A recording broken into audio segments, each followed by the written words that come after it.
Huitième cours sur l'alliance par le sang. Nous sommes en train de découvrir ce que Jésus a réellement fait pour nous lorsque il va se donner en sacrifice. Et nous avons remarqué au travers de l'Exode chapitre 12 que le sang de Jésus, bien sûr, est une protection.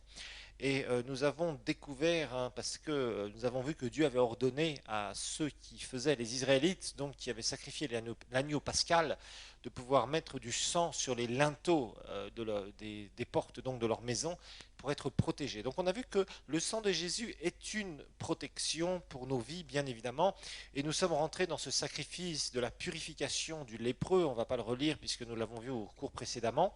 Et dans ce Lévitique chapitre 14, nous savons qu'il y a ce rituel de cérémonie. Donc ce cérémoniel, pourquoi faire? Pour amener un lépreux à pouvoir être réintégré dans le peuple, parce que c'était des gens qui étaient bannis, et bien évidemment c'est l'image du pécheur qui va être purifié d'une certaine façon. Il y a toute une image ici, il y a même plusieurs images de ce que Jésus a réalisé pour nous au travers de son sacrifice, et nous avons découvert que ce lépreux, donc l'image de ce lépreux qui est purifié, qui réintègre le peuple, et bien c'est l'image bien évidemment de quoi? Du pécheur qui vient à la croix pour la première fois, qui va être purifié, et à ce moment-là, il peut faire partie du peuple de Dieu. Alors, nous avons remarqué que après que le prêtre, donc le sacrificateur, ait égorgé un oiseau, qui verse ce sang dans un vase de terre, sur de l'eau, avec de l'eau, donc de l'eau courante, de l'eau potable, eh bien, on sait qu'il laisse partir l'autre oiseau qui est couvert du sang et qui s'en va vers le ciel, image de Jésus qui va amener son sang comme témoignage pour notre alliance. Alors, nous avons vu aussi que le prêtre va faire quoi? Donc, le sacrificateur va asperger sept fois le lépreux qui va être purifié. Et évidemment, ici, on a une image, c'est cette image que nous sommes en train de décortiquer, entre guillemets. Rappelez-vous que l'ombre, ce sont les choses de l'Ancien Testament et la réalité est en Christ. Et quand vous voyez une image de l'Ancien Testament, il faut chercher à savoir qu'est-ce que ça veut dire au niveau de la réalité de ce que Jésus a fait pour nous à la croix. D'accord? Donc ça, c'est courant, il y a beaucoup d'images dans l'Ancien Testament. La réalité est en Christ et je vous rappelle que vous devez interpréter l'Ancien Testament à la lumière du Nouveau Testament. D'accord? Vous ne devez pas prendre des images de l'Ancien Testament et leur faire dire ce que vous avez envie de leur faire dire. Ça, c'est très mauvais.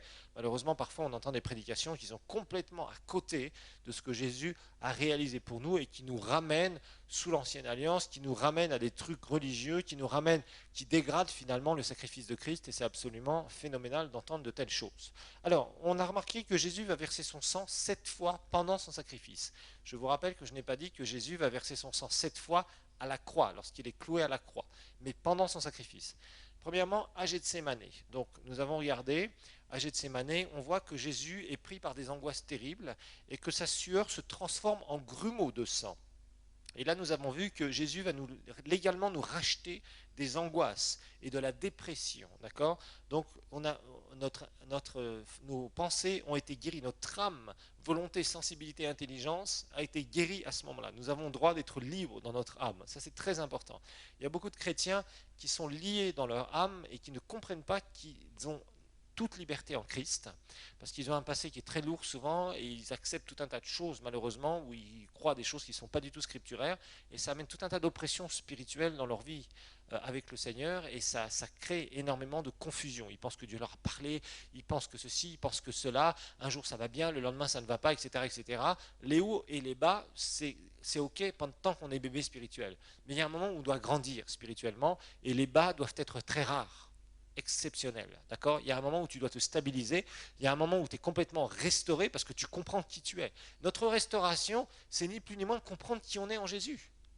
Et après, tu commences à dominer. Là, tu passes à l'autre phase, où une fois que tu as été complètement restauré, tu commences à dominer sur tes circonstances, et là, plus aucune circonstance ne peut aller contre toi, aucune arme forgée contre toi ne peut faire quoi que ce soit. Alors, ensuite, Jésus va être frappé sur le visage. Et on a vu qu'on a arraché la barbe de Jésus, et Jésus a saigné du visage terriblement.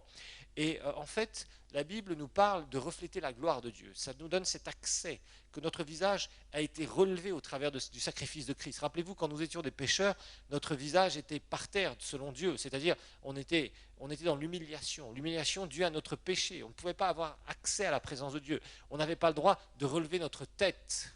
La Bible nous dit, tu es ma gloire, tu relèves ma tête. Et on a un droit légal à vivre d'une façon digne du Seigneur, à pouvoir le contempler et à refléter sa gloire. Ça, c'est légal, c'est quelque chose qui t'a été acquis au travers du sacrifice de Christ. Ensuite, troisième chose, c'est la couronne d'épines. Jésus, nous l'avons vu, on va lui mettre une couronne d'épines. Et je vous rappelle que là, il va nous racheter. De quoi? Il va nous racheter parce que dans ces épines, il y avait évidemment tout un tas de poisons. Et ça, c'était le symbole des esprits sataniques qui viennent oppresser les pensées des êtres humains. Beaucoup de gens sont oppressés, les inconvertis sont oppressés, mais malheureusement, on voit tellement de chrétiens être oppressés, broyés du noir, penser négativement, penser et vivre dans l'échec. Tout ça, ce sont souvent des oppressions qui sont là, parce que nous laissons nos pensées faire n'importe quoi. Lorsque tu commences à comprendre ce que Jésus a réellement fait pour toi, à ce moment-là, tu peux avoir une pensée libre. Et avoir une pensée libre, c'est très important, parce que rappelez-vous que toutes vos actions sont d'abord motivées par vos pensées. Plus vos pensées sont motivées par de mauvaises choses ou des choses négatives ou des choses dégradantes, plus vous allez mettre en action ces pensées. Nous n'agissons pas comme ça, nous ne sommes pas des machines. D'abord nous pensons, souvent après nous parlons et ou nous agissons. D'accord? Sur nos pensées. Et Jésus nous a rachetés pour que nous puissions avoir une liberté dans nos pensées et acquérir la pensée de Christ. Et à partir du moment où tu acquiers la mentalité de Dieu, c'est là où ta vie, l'atmosphère dans laquelle tu vis, c'est complètement changé. Ton environnement est un environnement divin plutôt que d'être un environnement charnel et ou satanique, bien évidemment. Ensuite, nous avions vu et nous avions clôturé notre dernier cours par cela que Jésus a été frappé 39 fois. Et je vous ai montré que cet aspect des 39 coups, c'est quoi? C'est 40 coups moins 1 dont Paul parle dans 2 Corinthiens chapitre 11, parce que la loi disait que tu ne pourras pas, s'il y a quelqu'un qui est condamné, tu ne pourras pas accepter que le juge ne devra pas donner une punition qui aille au-delà de 40. Donc les pharisiens avaient transformé ça en 40 moins 1 en disant il y a une marge de sécurité entre guillemets. Les gens religieux sont des gens tordus. Mais derrière tout cela, Jésus a utilisé ce genre de pratique, ce genre de coutume que les pharisiens avaient pris de la loi, et en rajoutant leur sauce évidemment religieuse. Pourquoi faire? Pour nous racheter. La Bible nous montre, en tout cas dans le Lévitique, les théologiens nous montrent qu'il y a 39 types de maladies qui sont mentionnés. C'est ce que la médecine semble dire aussi. Maintenant, je ne suis pas médecin, je ne peux pas vous confirmer ces choses précisément. Mais Jésus nous a légalement rachetés. Il a payé légalement pour chaque type de maladie que l'être humain par lesquels l'être humain peut être frappé. Rappelez-vous que la maladie est entrée dans le monde à cause de quoi? Du péché. Le péché a amené la malédiction sur la race humaine et a fait que celui qui est pécheur, il est sujet aux conséquences de la malédiction de la chute. Nous avons été rachetés de cela. Nous avons été rachetés légalement de la maladie. Alors maintenant, cinquième domaine où Jésus va nous racheter, notez que Jésus, quand il marchait, donc entre le moment où il a été flagellé, jusqu'au moment où il était crucifié. Donc quand Jésus marchait, le sang coulait de son dos. Le sang coulait de son dos. Donc c'est entre le moment où il a été flagellé jusqu'au moment où on l'a amené à Golgotha. Il a porté sa croix, nous le savons, et à ce moment-là, le sang continuait à couler de son corps. Rappelez-vous, ce n'était pas un sang humain qui était en train de couler, c'était un sang qui était en train de nous racheter. Vous avez besoin de réaliser cela. C'était un sang qui était en train de nous racheter. C'était le sang divin qui était en train de couler pour pouvoir nous racheter. Donc ne pensez pas que Jésus vous a seulement racheté dans tous les domaines quand il était cloué sur la croix. Non, le sang a coulé. Il y a différents domaines là. Quand le sang a coulé, il y a quelque chose qui s'est passé. Matthieu chapitre 27.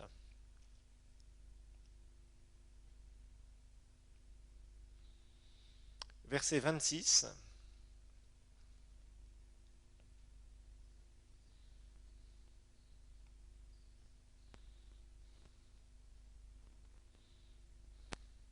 Il est dit, alors Pilate leur relâcha Barabbas, et après avoir fait flageller Jésus, il le livra pour être crucifié. Nous avons vu l'aspect de la flagellation. Mais là, Jésus, après, va aller quoi? Verset 32, en sortant, ils rencontrèrent un homme de Cyrène appelé Simon, et ils forcèrent à porter la croix de Jésus, parce que Jésus s'écroulait sur le chemin de la croix. Le fameux chemin de croix, qu'on a appelé, je crois, Villa Dolorosa, ou un truc comme ça. Verset 33, arrivé au lieu dit de Golgotha, ce qui signifie lieu du crâne, ils lui donnèrent à boire du vin mêlé de fiel, et quand il l'eut goûté, il ne voulut pas boire. Après l'avoir crucifié, ils se partagèrent, etc., etc.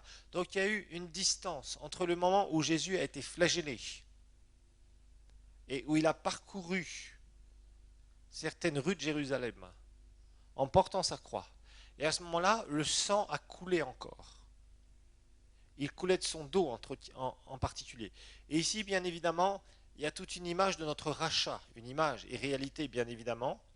Jésus marchait. Et là, ça nous montre que dans notre vie chrétienne, nous sommes constamment purifiés. Nous sommes constamment purifiés dans notre vie chrétienne. 1 Jean, chapitre 1, verset 7.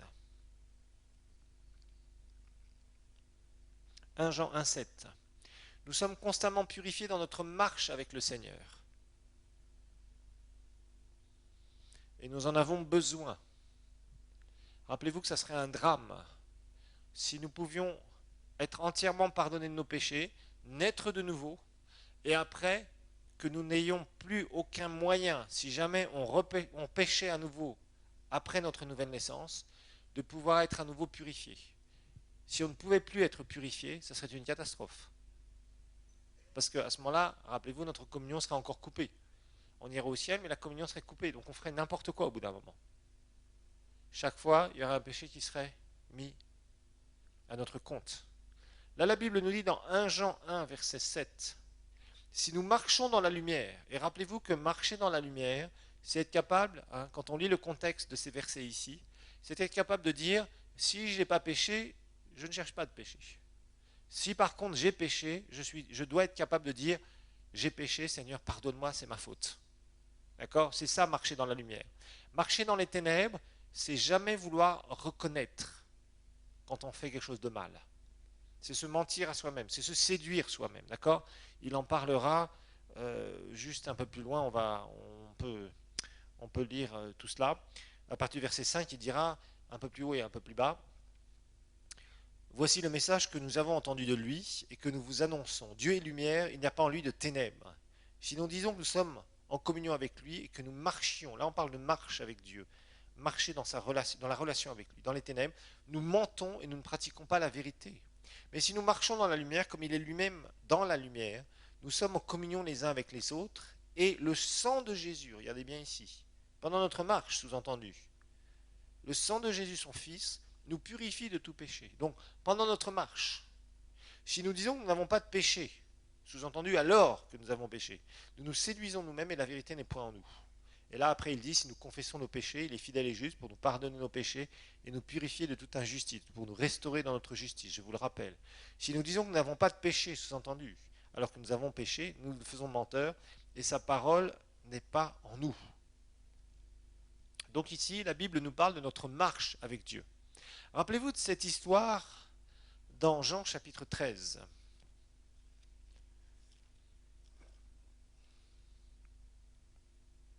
Jean chapitre 13, cette fameuse histoire où Jésus va laver les pieds de ses disciples. Certains, ils en ont fait même des ministères, le ministère du lavement des pieds. Qu'est-ce que les gens sont tordus. Jésus nous a dit quoi? Prêcher l'évangile, faire des nations des disciples, baptiser les gens, ok? Chasser les démons, guérir les malades. Mais Jésus ne nous a pas dit de faire des ministères de lavement des pieds. Franchement. Je ne sais pas où les gens trouvent ça, mais franchement. Ah, il y en a, ils ont de l'imagination. Hein. S'ils mettaient leur énergie avec autant d'imagination pour faire vraiment l'œuvre de Dieu, la réelle œuvre de Dieu, mais mes amis, la terre entière serait sauvée. Il y a des gens qui dépensent des fois de l'énergie dans des trucs non scripturaires, mais c'est affolant. Moi, je trouve ça affolant. Jésus va nous donner une image ici de notre marche avec lui, qui est toute simple. Il n'y a pas de quoi faire un grand ministère et un nom d'un ministère. Il n'y a que 5 ministères. Il n'y en a pas. Les autres qui ont été rajoutés, ce ne sont pas des ministères. Enfin bon, revenons à notre texte. Avant la fête de Pâques, sachant que son heure était venue, pour lui de passer de ce monde, Jean 13, verset 1, au Père, Jésus, qui avait aimé les siens, qui étaient dans le monde, les aima jusqu'au bout. Pendant le repas, alors que le diable avait déjà mis au cœur de Judas, fils de Simon, de les livrer, Jésus, qui savait que le Père avait tout remis entre ses mains, c'est-à-dire que sa destinée était entre ses mains, qu'il était venu de Dieu, qu'il s'en allait à Dieu, se leva de table, ôta ses vêtements et prit un linge dont il s'entoura. Ensuite, il versa de l'eau dans un bassin et se mit à laver les pieds des disciples et à les essuyer avec le linge qu'il avait à la ceinture. Il vint donc à Simon-Pierre et lui dit, qui lui dit, pardon, donc Simon-Pierre, vous connaissez Pierre et ses réactions. Toi, Seigneur, tu me laverais les pieds. Jésus lui répondit, ce que je fais, tu ne le sais pas maintenant, mais tu le comprendras dans la suite. Pierre lui dit, non, jamais tu ne me laveras les pieds. Décidément, ce Pierre, toujours résistant. Jésus lui répondit, si je ne te lave point, tu n'as point de part avec moi. Ici, bien sûr, Jésus est en train de parler d'une façon, d'un symbole, ce que ça représentait le symbole, bien évidemment. C'est pas parce que Jésus était en train de faire la toilette de Pierre que Pierre allait aller au ciel. C'est pas là où il est né de nouveau, nous le savons. Simon-Pierre lui dit, Seigneur, non seulement les pieds, mais encore les mains et la tête. Quel scandale! Pierre était terrible. Jésus lui dit, regardez bien, celui qui s'est baigné, c'est-à-dire qui s'est lavé entièrement, n'a pas besoin de se laver, sauf les pieds, mais il est entièrement pur. Vous êtes purs, mais non pas tous. Il connaissait en effet celui qui le livrait. C'est pourquoi il dit, vous n'êtes pas tous purs. Après leur avoir lavé les pieds, et avoir repris ses vêtements, il se mit à table et leur dit, comprenez ce que je vous ai fait. Vous m'appelez le Maître et le Seigneur, et vous dites bien, car je le suis. Si donc je vous ai lavé les pieds, moi le Seigneur et le Maître, vous aussi vous devez vous laver les pieds les uns les autres. Alors c'est de là où est venue la doctrine du ministère du lavement des pieds. Voilà. Comment construire une doctrine sur un verset? Vous avez compris, vous avez fait l'interprétation de la Bible. Car je vous ai donné un exemple, afin que vous aussi, vous fassiez comme moi je vous ai fait. En vérité, je vous le dis, le serviteur n'est pas plus grand que son Seigneur, ni l'apôtre plus grand que celui qui l'a renvoyé. Si vous savez cela, vous êtes heureux, pourvu que vous le mettiez en pratique. Bon. Ici, bien sûr, c'était l'image de la purification du péché. Ce n'était pas autre chose. Jésus n'a pas fait un ministère de la douche ou du bain. Jésus était là pour quoi faire? Pour purifier les êtres humains. Et l'image évidemment des pieds qui sont salis à nouveau, c'est l'image de notre marche avec Dieu. Ici, bien évidemment, Jésus était en train de prévenir ses disciples en leur disant, vous allez être entièrement purifiés, mais il va vous arriver aussi de pécher. Et là, il vous faudra nettoyer les pieds, entre guillemets. C'est-à-dire que dans votre marche avec moi, eh bien, il y aura des moments où vous allez chuter à nouveau. Et il faudra à nouveau être purifié. Vous n'aurez plus besoin d'être purifié de vos anciens péchés, puisque c'est déjà fait. Vous ne serez plus des pécheurs, mais il vous arrivera quand même, pendant cette marche avec moi, pendant cette marche spirituelle dans le royaume de Dieu, eh bien, il y aura des moments où vous allez retomber dans le péché. 1 Jean 1,7 nous dit, nous l'avons vu tout à l'heure, mais nous marchons dans la lumière, comme il est lui-même dans la lumière, nous sommes mutuellement en communion, et le sang de Jésus, son Fils, nous purifie. Ici, le verbe purifier, en revenant au texte de tout à l'heure, est au présent continu. Ça veut dire que c'est quelque chose. Le sang de Jésus est toujours là. Pourquoi faire? Pour nous purifier si jamais, dans notre marche avec lui, nous avons chuté. Ça veut dire que, à ce moment-là, si nous péchons, nous avons un avocat auprès du Père. La suite de 1 Jean, chapitre 2, après, où justement nous pouvons demander pardon. Et il va nous pardonner à nouveau. Il va nous purifier. On n'a plus besoin d'être purifié entièrement. Par contre, dans notre marche avec lui, Jésus a pourvu pour que, d'une part, nous puissions être entièrement purifiés. Oui, une fois complètement, c'est au moment où nous donnons notre vie au Seigneur Jésus.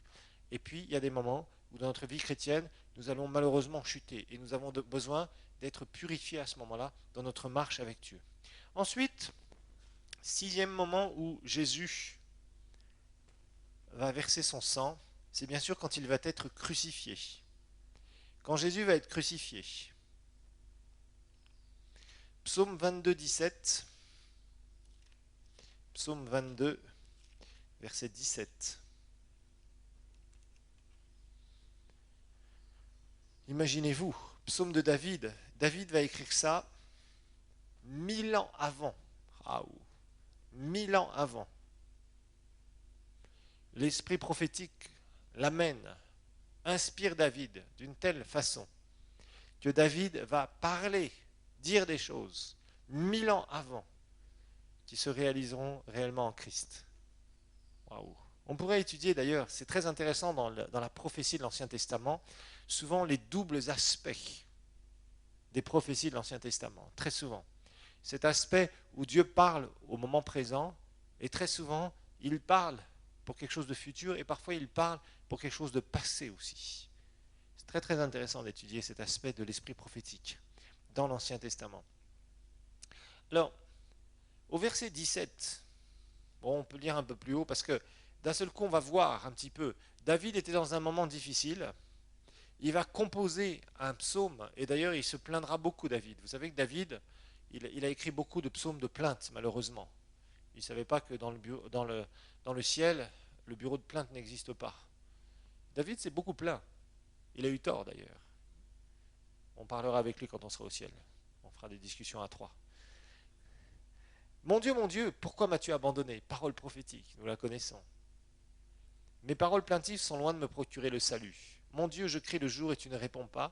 La nuit, je ne garde pas le silence. Pourtant, tu es le Saint, tu trônes au milieu des louanges d'Israël. En toi se confiaient nos pères, et ils se confiaient, tu les délivrais. Ils criaient à toi, ils s'échappaient. Ils échappaient, pardon. Ils se confiaient en toi, ils n'étaient pas dans la honte. Et moi, je suis un ver et non un homme, le déshonneur des humains et le mépris du peuple. Tous ceux qui me voient se moquent de moi. Ils ouvrent les lèvres, hochent la tête. Remets ton sort à l'Éternel. L'Éternel te libérera. Il te délivrera puisqu'il l'aime. Il le délivrera, pardon, puisqu'il l'aime. Oui, tu m'as tiré du ventre maternel, tu m'as confié au sein de ma mère. Sur toi j'ai été jeté dès les entrailles maternelles. Dès le ventre de ma mère, tu as été mon Dieu. Ne t'éloigne pas de moi quand la détresse est proche, quand personne ne vient à mon secours. De nombreux taureaux m'entourent, des taureaux de Basan m'environnent. Ils ouvrent contre moi leur gueule comme un lion qui déchire et rugit. David était dans un moment très difficile de sa vie et il était aussi en train de prophétiser sur certains. Je connais un auteur qui s'appelle Kenyon qui a repris ce psaume 22 et qui l'a décortiqué par rapport à ce que Jésus était en train de vivre et tout ce monde spirituel qui était en train de l'assaillir au moment même où il va se donner en sacrifice sur la croix. Je suis comme de l'eau, verset 15, qui s'écoule et tous mes os se disloquent. Mon cœur est comme de la cire. Et là, certains ont pensé que c'était au moment où Jésus, le cœur de Jésus, allait céder à la croix du calvaire, dans la souffrance. Ils se font au milieu de mes entrailles. Ma force se dessèche comme l'argile et ma langue s'attache à mon palais. Tu me réduis à la poussière de la mort, car des chiens m'entourent. Certains ont vu dans ce passage ces esprits sataniques qui étaient là, autour de la croix, et que Jésus voyait bien. Une bande de scélérats rôde autour de moi. Ils ont percé mes mains et mes pieds. Je compte tous mes os. Eux, ils observent, et ils arrêtent les regards sur moi. Ils se partagent mes vêtements et tirent au sort ma tunique.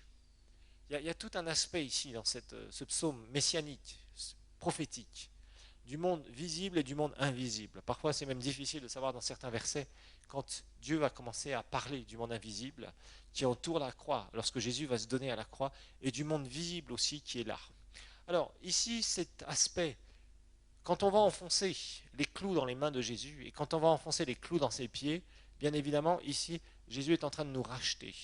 Quand les clous vont percer les mains de Jésus, son sang va couler de ses mains. Et ici, c'est pour purifier le travail, notre travail pour Dieu, l'œuvre de Dieu. L'œuvre que nous faisons, qui est l'œuvre divine, doit être une œuvre pure. C'est pour purifier et sanctifier notre travail pour Dieu. Le sang qui a coulé des mains de Jésus. Donc quand il a été crucifié, son sang a coulé de ses mains. Et à ce moment-là, Jésus nous a purifiés et a sanctifié notre travail pour Dieu. Ça veut dire que ce travail pour Dieu, à partir du moment où c'est fait selon la volonté de Dieu, plaît à Dieu, est agréé par Dieu. C'est ça que ça signifie. Ensuite, le sang va couler de ses pieds, lorsque les clous vont être enfoncés dans ses pieds. Lorsque Jésus va être à la croix, son sang va couler de ses pieds aussi.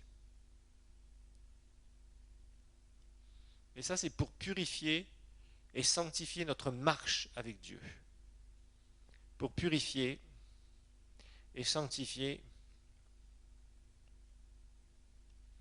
notre marche avec Dieu.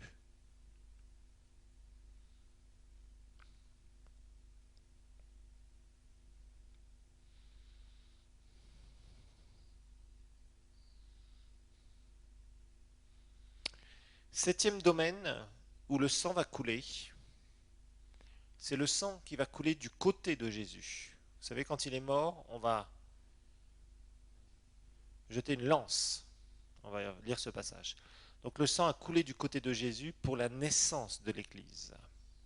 Pour la naissance de l'Église.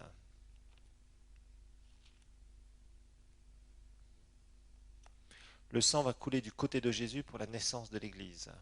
Une très belle image aussi ici, qu'on va voir dans l'Ancien Testament. Jean chapitre 19. On va lire à partir du verset 31 jusqu'au verset 37. Mais c'est le verset 34 qui va nous intéresser. Jean 19, 31 à 37. Mais c'est le verset 34 qui va nous intéresser.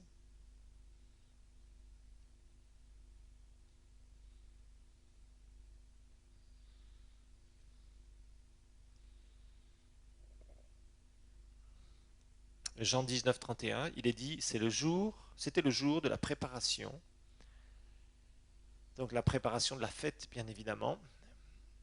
Et pour ne pas laisser les corps en croix pendant le sabbat.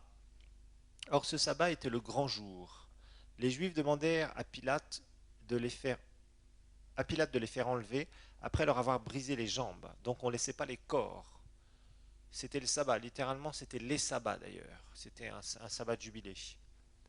Les soldats vinrent donc et brisèrent les jambes du premier, puis de l'autre qui avait été crucifié avec lui. Verset 33, arrivés à Jésus et le voyant déjà mort, ils ne lui brisèrent pas les jambes.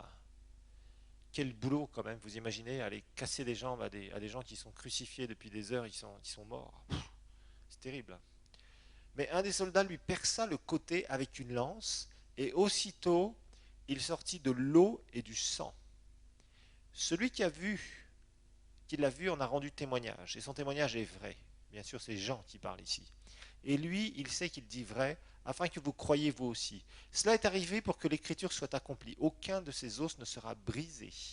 Et d'ailleurs, l'écriture dit encore, ils regarderont à celui qu'ils ont percé. Ça, c'est une prophétie pour les Juifs. Quand ils se convertiront tous, à la fin, évidemment, je vous rappelle de la tribulation, juste au moment où ils seront tellement désespérés qu'ils vont crier à Dieu, et Jésus va revenir glorieusement. Ce sera son deuxième retour, et c'est là où ils vont reconnaître le Messie, celui qu'ils ont percé. Et en fait, ici, au verset 34, il est dit, il sortit de l'eau et du sang. Et ici, bien évidemment, il y a tout un symbole qui devient une réalité. On va reprendre le livre des commencements. Le livre des commencements, Genèse.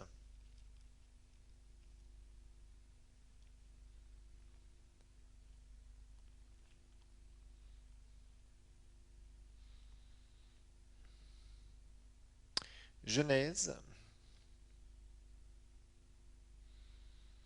Et là, nous allons voir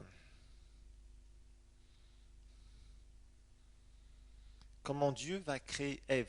Il y a une image ici. Chapitre 2, verset 18. Genèse 2, 18. L'Éternel Dieu dit, il n'est pas bon que l'homme soit dise, Amen. Je lui ferai une aide qui sera son semblable, vis-à-vis. L'Éternel Dieu forma du sol tous les animaux des champs et tous les oiseaux du ciel. Et il les fit venir vers l'homme pour voir comment il les appellerait, afin que tout être vivant porte le nom que l'homme lui aurait donné. L'homme donna des noms à tout le bétail, aux oiseaux du ciel et à tous les animaux des champs. Mais pour l'homme, il ne trouva pas d'aide semblable. Au pauvre Adam. Il était tout seul, il avait juste les petits animaux du coin. Il s'ennuyait, il voulait quelqu'un qui lui ressemble. Alors l'Éternel, Dieu, fit tomber un profond sommeil sur l'homme qui s'endormit. Il prit une de ses côtes et referma la chair à sa place.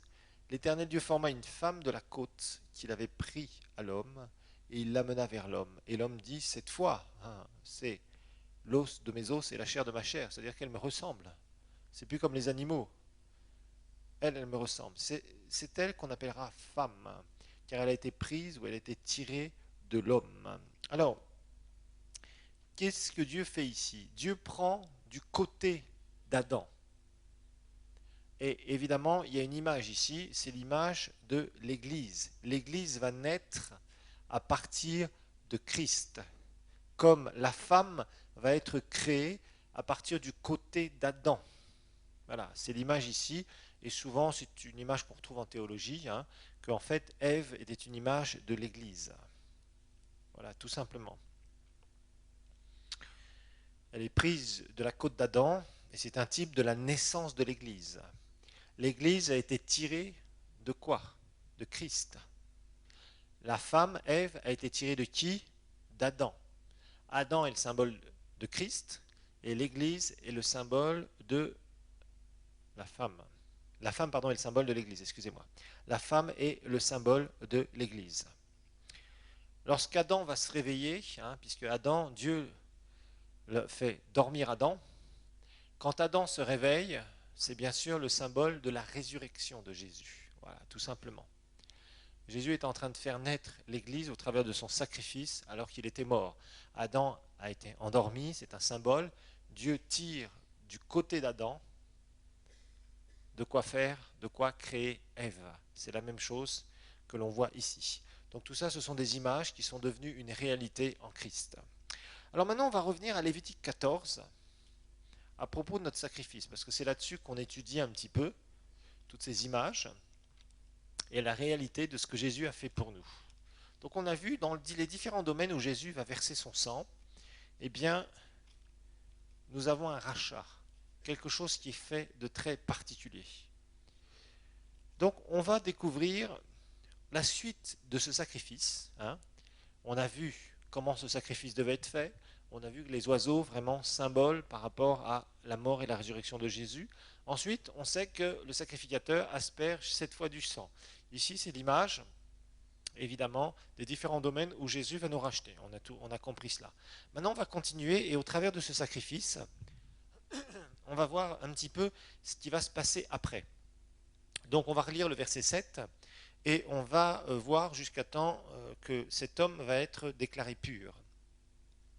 Il est dit, il en fera 7 fois aspersion, donc du sang de l'oiseau qui a été tué, sur celui qui doit être purifié de la lèpre du pécheur, donc est considéré maintenant qui doit être réintégré, puis purifié et réintégré et déclaré pur. Puis il le déclara pur et le lâchera dans la campagne, l'oiseau vivant, couvert du sang, je vous le rappelle, qui monte vers le ciel, image de Jésus qui monte avec son sang au 3e ciel pour sceller notre alliance. Alors maintenant, qu'est-ce qui va se passer? Celui, verset 8, qui se purifie, nettoiera ses vêtements, rasera tout son poil, et se lavera dans l'eau, et il sera pur. Ensuite, il pourra rentrer dans le camp, mais il restera 7 jours hors de sa tente. Le 7e jour, il rasera tout son poil, sa tête, sa barbe, ses sourcils, il rasera tout son poil, il nettoiera ses vêtements, lavera son corps dans l'eau, et il sera pur. Alors évidemment, ici, il y a un certain nombre de symboles qui sont devenus pour nous réalité. D'abord, il est parlé que le lépreux lave ses vêtements. Le lépreux lave ses vêtements. C'est le symbole de la justification du pécheur. Donc, le lépreux lave ses vêtements, c'est le symbole de la justification du pécheur. Maintenant, le pécheur a des vêtements propres. Ces vêtements ont été nettoyés. Rappelez-vous que tout ce qui est vêtements, ça fait partie de notre justice. Dieu va revêtir d'habits de peau Adam et Ève, justice, symbole de la justice. C'est-à-dire de pouvoir s'approcher dans la présence de Dieu, sans aucun sentiment de culpabilité ou d'infériorité. Ensuite, on voit que cet homme, qu'est-ce qu'il va faire? Il est dit qu'il va pouvoir revenir dans le camp, c'est-à-dire revenir parmi le peuple de Dieu. Donc évidemment, ça c'est le symbole de l'homme qui est justifié, celui qui est le pécheur, qui a été justifié, qui a été purifié, justifié par le sang de Jésus. Qu'est-ce qu'il va faire? Il va se joindre officiellement à l'église de Dieu. Pas l'église locale, l'église avec un grand E ici, bien sûr. Il fera partie d'une église locale, mais l'idée ici, bien sûr, c'est spirituellement parlant, le pécheur purifié, maintenant, il va pouvoir rejoindre le peuple de Dieu. Tant qu'il était lépreux, tant qu'il était pécheur, pour le Nouveau Testament, l'image ici, eh bien à ce moment-là, il ne pouvait pas faire partie du peuple. C'était un banni du peuple. C'est pour ça que la Bible nous dit qu'il n'y a pas de commune mesure entre les ténèbres et la lumière. On va relire ce passage dans 2 Corinthiens.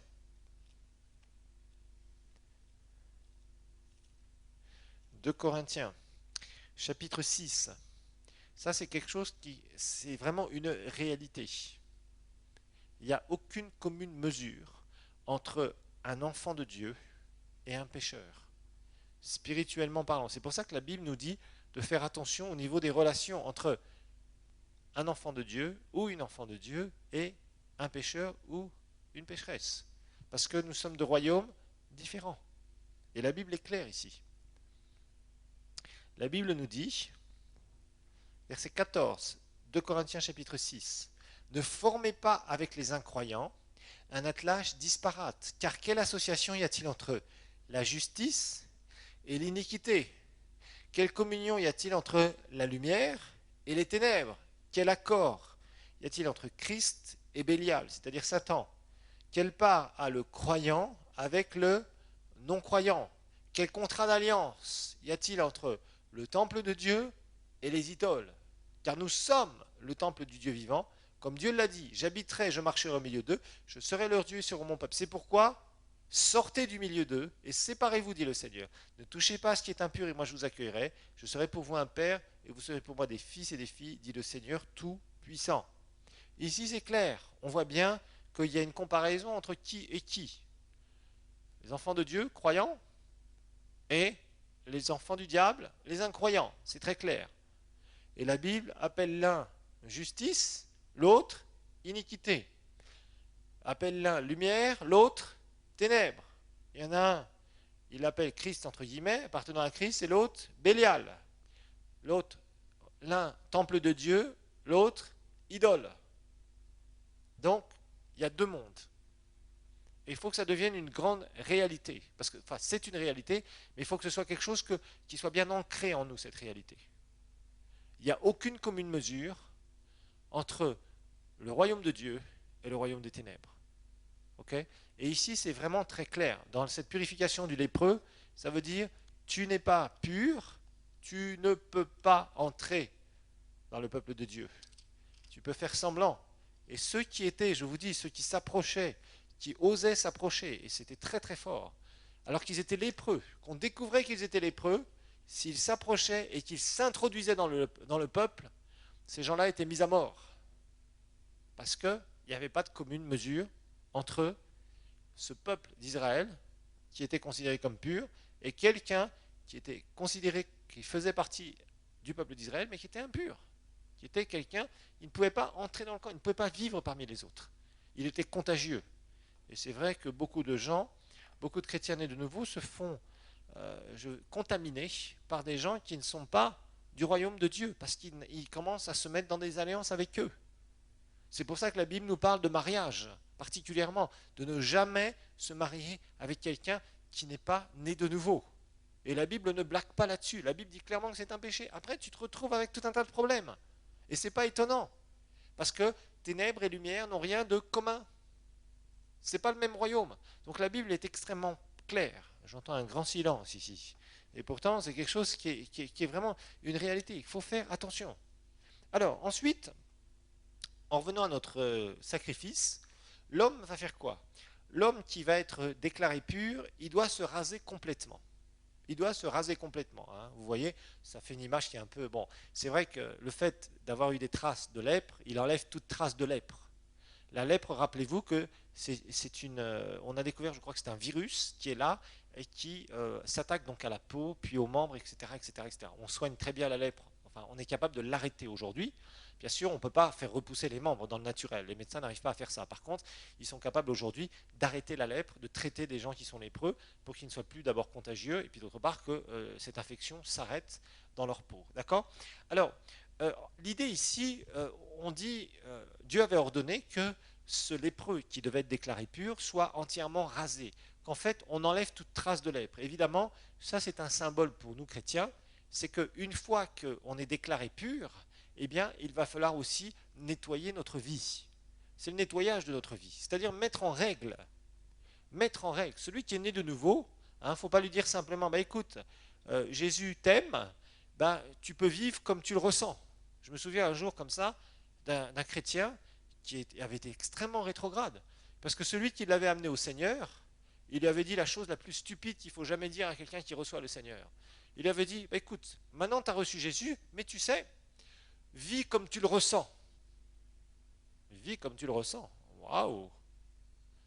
Et ce pauvre garçon qui avait été extrêmement mal démarré dans le Seigneur, eh bien, avait tendance à avoir un défaut sur la bouteille.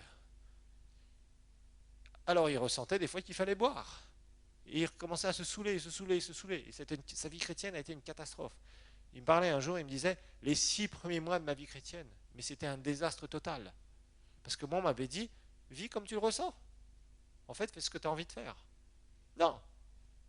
Un pécheur qui vient, qui a été purifié, qui est né de nouveau maintenant, qui est devenu un enfant de Dieu, il doit, entre guillemets, se raser entièrement. C'est-à-dire, il doit nettoyer sa vie, mettre sa vie en règle avec le Seigneur. La sanctification est un message qu'on essaye de faire perdre à l'Église de Dieu, mais je suis désolé, c'est un message biblique. De plus en plus, dans le monde, on voit des églises qui veulent être performantes au niveau des gens qui viennent. On verra que dans la croissance de l'Église, c'est bien d'avoir une croissance horizontale, mais il faut aussi et surtout avoir une croissance verticale. La quantité, c'est bien, mais la quantité ne signifie pas qu'un ministère est en bonne santé. C'est la qualité qui signifie qu'un ministère est en bonne santé. Maintenant, si vous avez des gens de qualité, la quantité doit être une conséquence de cette qualité. Mais la quantité ne signifie pas qu'une église ou qu'un ministère est en bonne santé. Pas du tout. Ça, c'est très trompeur. C'est la qualité des gens qui sont là. Ça veut dire, est-ce que leur vie est vraiment transformée d'abord? Ou est-ce que ce sont simplement des gens qui ont envie d'être dans une communauté chrétienne parce que les chrétiens sont sympathiques? Non. Ça, ce n'est pas l'évangile de Christ. L'évangile de Christ, c'est clair. Il y a un moment où tu dois nettoyer ta vie. Tu reçois Jésus et il y a du nettoyage à faire. Et si tu ne veux pas faire ce nettoyage dans ta vie spirituelle, tu n'iras pas loin avec le Seigneur. Et de plus en plus, on entend, parce qu'il faut montrer qu'on a une église de tant de milliers de personnes, il faut qu'on montre qu'on est ceci, qu'on est cela, que nous on a du monde, que ceci. Attention, attention, ça c'est une compétition charnelle. Il faut le dire, très charnelle. C'est pas ça. C'est le degré où on voit les gens grandir. C'est l'atmosphère qu'il y a dans l'église. L'atmosphère de la présence de Dieu, de l'onction de Dieu. L'atmosphère aussi de la parole de Dieu. Comment la parole est prêchée, comment elle est enseignée. Voir les gens qui nettoient leur vie et qui sont transformés. Voir quelqu'un qui est là, qui est un désastre, qui est connu pour avoir fait les pires trucs. Et quelques années plus tard, vous voyez cette personne qui s'est sanctifiée. Parce qu'elle a vécu cette expérience de nouvelle naissance, mais aussi elle a nettoyé sa vie, elle a nettoyé aussi ses relations, etc. etc. Donc c'est vraiment cette image ici que la Bible nous donne, qui est très particulière. Ce nettoyage total de la vie. Et si vous amenez quelqu'un à Jésus, ne lui dites jamais vivez comme tu as envie de vivre. Non. D'abord, tu nettoies ta vie, tu dois plaire à ton Seigneur. Mais il y a du nettoyage à faire. Si tu ne veux pas faire ce nettoyage, fais attention. Tu n'iras pas loin avec Dieu. Parce que c'est comme ça qu'on voit des gens qui font tout et n'importe quoi et qui portent du discrédit au message de la parole de Dieu, c'est-à-dire au message de l'Évangile. Et ça, c'est inacceptable. Et on verra, on parlera de discipline dans l'Église, on parlera de différentes choses, parce que c'est important. Ce n'est pas un message qui est populaire. Aujourd'hui, ce qu'on entend beaucoup, c'est soyez bénis. Il faut être béni, béni, béni. Moi, j'ai aucun problème avec, je dirais, à prêcher celui qui est la source de la bénédiction. Je ne prêche jamais la bénédiction. C'est une erreur que beaucoup font. Ce que je veux, c'est que les gens aient les yeux sur le Seigneur. Et quand ils grandissent dans le Seigneur, la conséquence d'appliquer les lois du royaume de Dieu attirera la bénédiction. C'est une conséquence. C'est un fruit, c'est un produit. Mais si l'arbre est pourri, et bien ce que dit Jésus deviendrait une triste réalité. C'est ce qu'on voit malheureusement dans beaucoup de vies. Le bon arbre ne peut porter que de bons fruits, il ne peut pas porter de mauvais fruits. Ça c'est clair. Donc quand quelqu'un vraiment se donne à Christ, il nettoie sa vie et au bout d'un moment, parce que le fruit ne vient pas du jour au lendemain, ça c'est clair. Il y a des gens au début, moi personnellement, si vous m'aviez vu, je dirais les 5 ou 6 premières années de ma vie chrétienne, je ne vivais pas dans le péché, mais franchement, je prenais tout avec ma tête. Pour moi, je prenais la Bible avec la tête. Je ne vivais pas grand-chose de l'aspect réellement de vivre des choses avec le Seigneur, des expériences avec le Seigneur. J'en avais vécu quelques-unes, elles étaient rares, parce que je ne savais pas comment vivre des expériences avec Dieu. J'avais du mal, je ne comprenais pas du tout. Et les fruits il fallait les chercher à la loupe dans ma vie spirituelle, au microscope parfois. Mais quand j'ai commencé à comprendre, parce que je voulais comprendre réellement les choses de Dieu et avoir une révélation profonde du Seigneur et voir la vie de Dieu couler, c'est là où Dieu a commencé à travailler sur moi. Vous voyez ? Mais quelqu'un qui veut vivre dans le péché, qui fait n'importe quoi, ça ne marche pas. Ça ne pourra pas coller avec Dieu. Il y a un moment où la personne doit se sanctifier. La sanctification, c'est une doctrine biblique. Et ceux qui ne veulent plus enseigner la sanctification, et ça se trouve de plus en plus, vous entendrez de plus en plus de messages où on vous dira donnez 100 dollars et Dieu va vous en donner 100 fois plus. On vous donnera plein de messages en disant Jésus veut te guérir. Oui, Jésus veut te guérir. Il y a un évangéliste qui est venu il y a quelque temps ici, dans ce pays, et à chaque fois, quand il avait affaire à des gens, il priait pour des gens. Et des fois, il s'arrêtait sur certaines personnes. Et souvent, quand il prêchait avant de guérir les malades, il disait d'abord, pardonnez à ceux à qui vous devez pardonner. Si vous vivez dans le péché, d'abord, vous nettoyez votre vie. Il ne prêchait pas la guérison. Prends la guérison, plaf, tout vient. Merci Seigneur. Et tu vis n'importe comment. Non, parce que ça, ce n'est pas le message de la parole de Dieu. Amen. Mais c'est important. La sanctification, c'est quelque chose qui fait partie de la vie chrétienne. Parce que Dieu est un Dieu qui est 3 fois saint. Que nous chutions parfois, c'est normal. Nous sommes des êtres humains. Nous avons nos faiblesses. Mais que nous refusions de prêcher la sanctification, la mise à part. Et rappelez-vous que cette sanctification, c'est cet aspect de nettoyage et cet aspect de s'approcher de Dieu. L'un ne va pas sans l'autre. Parce qu'on a eu aussi des gens qui ont prêché cette sanctification à outrance, et surtout, il faut le dire, le mouvement de Pentecôte dans les années, je dirais 60, 70, 80, et même encore maintenant on le voit, ont prêché que le côté, je dirais, entre guillemets, où la sanctification, c'était uniquement, je ne peux rien faire, je ne peux pas bouger, si je bouge le petit doigt, je vais pécher, donc les gens restaient et s'asseyaient. Ce n'est pas une critique, j'étais un pentecôtiste, et je remercie le Seigneur d'être né dans une église de Pentecôte, entre guillemets, où j'ai reçu le Seigneur dans les églises de Pentecôte. Et il y a eu des bonnes fondations qui mettaient. Mais je dois dire que, par exemple, eux ont utilisé le message à outrance. Les méthodistes aussi de John Wesley, pendant bien longtemps, et maintenant ils sont devenus très religieux, mais pendant une période, quand ils étaient complètement endormis après que Wesley soit mort, ils étaient complètement endormis, ils ne vivaient plus du tout dans la puissance du Saint-Esprit, eh bien, ils prêchaient une espèce de sanctification à outrance, où les gens étaient complètement enfermés, enchaînés. Ne fais pas, ne fais pas, ne fais pas, ne fais pas, ne fais pas, ne fais pas, ne fais pas. Maintenant, on a les charismatiques qui sont complètement à l'opposé, ou dire, va en boîte de nuit samedi soir, et puis dimanche matin, va louer le Seigneur. Attendez les gars, là. Il y a quand même un problème. Là, tu fricotes avec les démons le samedi soir, et le dimanche matin, tu veux que le Saint-Esprit vienne, et tu veux adorer Dieu. Là, tu as un problème quelque part. Vous voyez, donc la sanctification fait partie du message biblique. On ne peut pas vivre avec Dieu et vivre et grandir dans le Seigneur s'il n'y a pas du nettoyage, s'il n'y a pas vraiment quelque chose qui est fait d'une façon spéciale dans nos vies, où il y a ce moment où on nettoie nos vies. Ça, il n'y a pas de secret. On a besoin de l'aide de Dieu pour ça, bien évidemment. Mais ce lépreux qui était là, il devait se nettoyer entièrement. Il devait se purifier entièrement, mais il devait donc se raser. Et ça, c'était clair. Il devait y avoir du nettoyage dans sa vie spirituelle, entre guillemets. C'était lui un aspect naturel, mais nous, c'est vraiment cette image puissante de cette sanctification. Parce que c'est super important. Sans la sanctification, la Bible nous dit que nul ne verra le Seigneur. Et certains ont dit, ah oui, ça veut dire nul n'ira au ciel. Oui, mais ce n'est pas tellement le contexte ici. Le contexte de l'Épître aux Hébreux, quand il est dit que sans la sanctification, nul ne verra le Seigneur, c'est tu ne peux pas voir Dieu agir d'une manière régulière dans ta vie si tu ne veux pas sanctifier ta vie, si tu ne veux pas nettoyer ta vie, c'est clair. Ça va de pair. Ça va ensemble. Parce que Dieu est un Dieu 3 fois saint. Je vous dis, ce n'est pas pour ça qu'on doit avoir une marche parfaite avec lui. Non, nous avons tous nos chutes, nous avons tous nos faiblesses, nous avons tous nos difficultés, ça c'est clair. Quel que soit l'être humain sur cette terre qui est né de nouveau, il peut être même super rempli du Saint-Esprit, ça peut lui arriver de chuter. Par contre, une chose est sûre, c'est que le désir de nos cœurs doit toujours être de faire du nettoyage dans nos vies d'une manière générale. Et ça doit être fait rapidement. Vous voyez là, directement, quand le lépreux, il était déclaré pur, il rejoignait le camp, mais attention, directement, il devait se raser entièrement, symbole de nettoyage de sa vie. Voilà. Et ça, c'est quelque chose qu'il faut faire. Il ne faut jamais amener quelqu'un à Jésus et lui dire « fais comme tu veux » et le laisser comme ça pendant des années, parce que vous allez le retrouver dans une condition terrible, terrible, dans un compromis terrible. Et le compromis, c'est vraiment être assis entre deux chaises. Ça nous est tous arrivé d'avoir une chaise, ici une chaise là, et puis d'être assis entre deux chaises. Ce n'est pas une position confortable pour les fesses, il faut le dire. C'est très inconfortable.